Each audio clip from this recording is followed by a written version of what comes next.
ಯುಗಾದಿ ಮತ್ತೆ ರಂಜಾನ್ಗೆ ನೀವು kids wear ನೋಡ್ತಾ ಇದ್ರೆ ಗರ್ಲ್ಸ್ಗೆ ಬನ್ನಿ ನಾನು ನಿಮಗೆ ಲೆಹಂಗಾಸ್ ತೋರಿಸ್ತೀನಿ. ಇದು ನೋಡ್ಬೋದು ನೀವು, ಸ್ಯಾರಿ ಟೈಪ್ ಅಲ್ಲಿ ಇದೆ, ಬ್ಲೂ ಕಲರ್ ಅಲ್ಲಿ ಇದೆ ಅಂಡ್ ಫ್ರಿಲ್ಸ್ ಬರುತ್ತೆ. ಪ್ರೈಸಸ್ ಸ್ಟಾರ್ಟ್ ಫ್ರಮ್ 1000 ಇಂದ ನಿಮಗೆ 4000 ವರೆಗೂ ಸಿಗುತ್ತೆ. ಸೈಜಸ್ ನಿಮಗೆ 1 year ಇಂದ ಹಿಡಿದು 16 years ವರೆಗೂ ಅವೈಲೇಬಲ್ ಇದೆ. ಟಾಪ್ ನೋಡ್ಬೋದು ನೀವು, ಫುಲ್ ಸ್ಟೋನ್ ವರ್ಕ್ ಅಲ್ಲಿ ಬರುತ್ತೆ.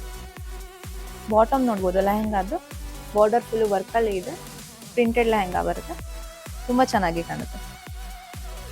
ಈ ಟಾಪ್ ನೋಡ್ಬೋದು ನಿಮಗೆ, ಪಿಂಕ್ ಕಲರ್ ಅಲ್ಲಿ ಇದೆ, ಬಫ್ ಸ್ಲೀವ್ಸ್ ಅಲ್ಲಿ ಬರುತ್ತೆ, ಸ್ಟೋನ್ ವರ್ಕ್ ಬರುತ್ತೆ. ಬಾಟಮ್ ನೋಡ್ಬೋದು ನಿಮಗೆ, ಫುಲ್ ರಿಚ್ ಆಗಿ ಗ್ರ್ಯಾಂಡ್ ಆಗಿ ಕಾಣಿಸ್ತಾ ಇದೆ. ತನಿಷಾ ಫ್ಯಾಷನ್ಸ್ ಅಲ್ಲಿ ನೀವು ಶಾಪ್ ಮಾಡಿದ್ರೆ ನಿಮ್ ಕಂಪ್ಲೀಟ್ ಬಿಲ್ ಮೇಲೆ 10% ಡಿಸ್ಕೌಂಟ್ ಸಿಗುತ್ತೆ. ಸ್ಟೋರ್ದು ಅಡ್ರೆಸ್ ಬಂದು Tanisha fashions, Udaya Ravi road, next to loyal world, Kuvempu Nagar, Mysuru. ನಿಮ್ಗೆ ಏನಾದ್ರೂ ವಿಡಿಯೋ ಇಷ್ಟ ಆಗಿದ್ರೆ ಈ ವಿಡಿಯೋನ ನಿಮ್ ಫ್ರೆಂಡ್ಸ್ ಅಂಡ್ ಫ್ಯಾಮಿಲೀಸ್ಗೆ ಶೇರ್ ಮಾಡಿ, ಮತ್ತೆ ಬೇಗ ಬನ್ನಿ ತನಿಷಾ ಫ್ಯಾಷನ್ಸ್ಗೆ.